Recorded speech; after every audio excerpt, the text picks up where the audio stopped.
Kylian Mbappé, il vient d'atteindre 59 buts, le record, le meilleur record du meilleur joueur de tous les temps du Real de Madrid, Cristiano Ronaldo.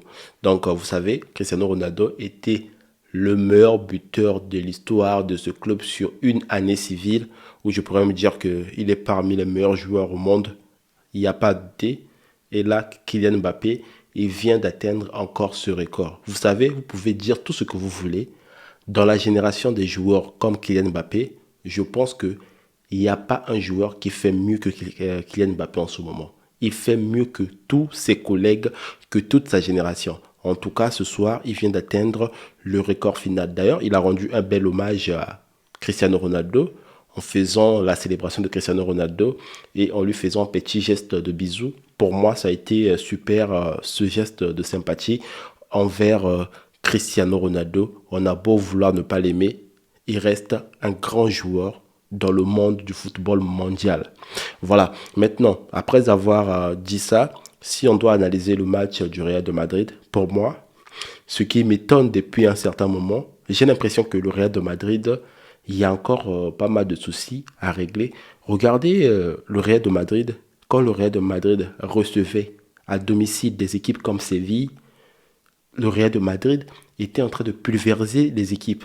Maintenant, le Real de Madrid arrive à recevoir une équipe comme Séville, même quand il reste à 10 après avoir reçu un carton rouge, l'équipe comme Séville, ils sont en train de jouer sans complaisance avec le Real de Madrid.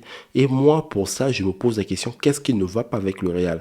Parce que le Real qu'on a connu, venir jouer à domicile au Real de Madrid et jouer sans complaisance, c'était pas facile pour les autres. Mais aujourd'hui, il y a des équipes qui arrivent à affronter le Real à domicile et ils vont même à l'offensif. Quand j'ai vu le match de Séville, ils étaient restés à 10, ils ont eu un carton rouge, mais ils partaient même à l'offensif. Je me suis posé la question, qu'est-ce qui ne va pas avec le Real? Voilà pourquoi, dans tout ça, il faut juste savoir que le Real, actuellement, a encore des soucis. C'est vrai qu'ils sont en train de gagner des matchs, comme je disais, hein, s'ils n'avaient pas des joueurs à la carrure de Kylian Mbappé qui marque autant de buts, 59 buts sur une année, c'est énorme. Je pense que le Real de Madrid allait même pas être deuxième du championnat, allait se retrouver quatrième du championnat. Maintenant, ce qui reste au Real de Madrid pour pouvoir évoluer, pour pouvoir essayer de se réorganiser, le Real de Madrid, il doit essayer de voir quel joueur ne mérite peut-être plus la place, n'a plus peut-être sa place au Real, ou bien surtout changer ce classement. Je ne sais pas ce qui se passe, mais en ce moment, il y a un classement du Real de Madrid qui fait de sorte que n'importe quelle équipe qui ne pouvait même pas se tenir devant le Real, ils arrivent maintenant à jouer un match sans complaisance.